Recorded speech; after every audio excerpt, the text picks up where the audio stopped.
Hello, everyone. So it is the day after Christmas, Boxing Day, if you were in England, shall we say. Lovely day. So, just reminding you all that Christmas actually just began yesterday, or with the birth on Christmas Eve. So, our celebration continues until Epiphany, and we will be celebrating Epiphany here in church on the 7th, which is the first Sunday of January.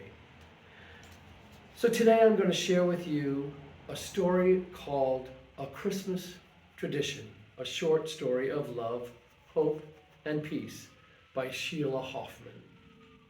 I hope you enjoy this story as much as I did. Sitting around the Christmas tree on Christmas Eve, Dana and her husband, Jonathan, were wrapping last-minute gifts and listening to Christmas music as their three children, Jacqueline, Eric, and Jamie, chattered with excitement. The Christmas tree lights twinkled, casting a sparkle of light off the ornaments, and a fire cracked in the fireplace, giving the room a cozy, warm feeling, which one hopes for at Christmas. As Dana sat thinking about their parents coming tomorrow and the finishing touches she would do in the morning, the lights flickered once, twice, and then they went out, and the music stopped. The room was dark, except for the flame from the fire and the bit of moonlight coming in through the windows. The kids immediately groaned impatiently as Jonathan and Dana sat motionless, holding their breath, as they waited for the light to come back on. After several minutes, the lights were still out, so Jonathan made his way to the kitchen to grab a flashlight. He found the flashlight, a couple of lanterns, and some candles, which he carried back to the family room and lit. The flames provided a soft glow around the room, which was quite mesmerizing. However, the kids were too caught up in their moaning and whining about having no power at Christmas to notice. With the flame from the fire and the lanterns, they were able to finish wrapping their gifts and placed them under the tree. Soon the kids had grown somber and fidgety, and Dana began to worry about all the things she still needed to do. Dana and Jonathan were trying to make small talk to keep the kids entertained, when Dana suddenly remembered the fun she'd had going Christmas caroling as a child. Dana exclaimed, "Why are we sitting here moping around? All the lights are out in the neighborhood. Let's go out and sing Christmas carols." The kids jumped up, clearly excited now, and Jonathan thought, "Oh no, what's she getting me into now?" Dana grabbed one of the lanterns and went to the kitchen and got some mason jars she had and told the kids they'd make lanterns to carry. She found some small tea lights for the mason jars. She and her oldest child, Jamie, took one of the lanterns and the jars and went outside. Dana found a small shovel that had been lying on the porch, and she and Jamie dug up some dirt with the light of the lantern and the moon to put in the bottom of each jar. Once they had some dirt in each of the jars, they went back inside, and she had just enough candles to put one in each jar. She sat a candle in the dirt in the center of each mason's jar, and once they lit the candles, the candlelight flickered in the glass and lit up the room. The kids each took a lantern to their room to grab their jackets. Dana and Jonathan grabbed theirs as well, and they all met back in the family room, and out the door they went. They walked to the edge of the driveway, and all was dark and quiet, with just the light from their lanterns and the moon.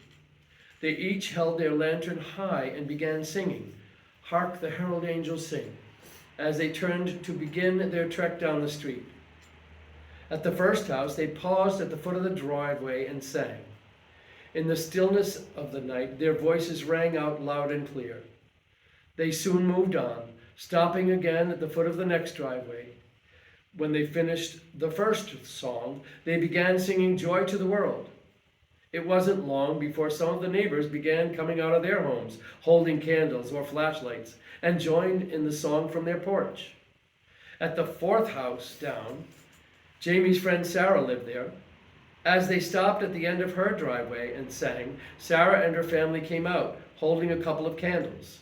Sara ran back into her house, grabbed her coat and flashlight, and ran to the street to join them. Next, they sang, "O Holy Night." Then, "Away in a Manger," "Jingle Bells," and "Frosty the Snowman."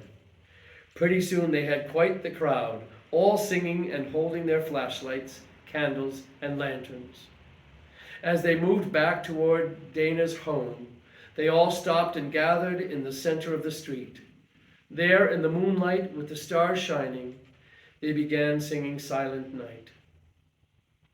As Dana and Jonathan stood there, with their arms around each other singing, Dana looked around at her neighbors and her children, and they sang Silent Night. She gazed in awe at her children as they sang the sweet words to the song, and she realized what a blessing it had been for the power to go out.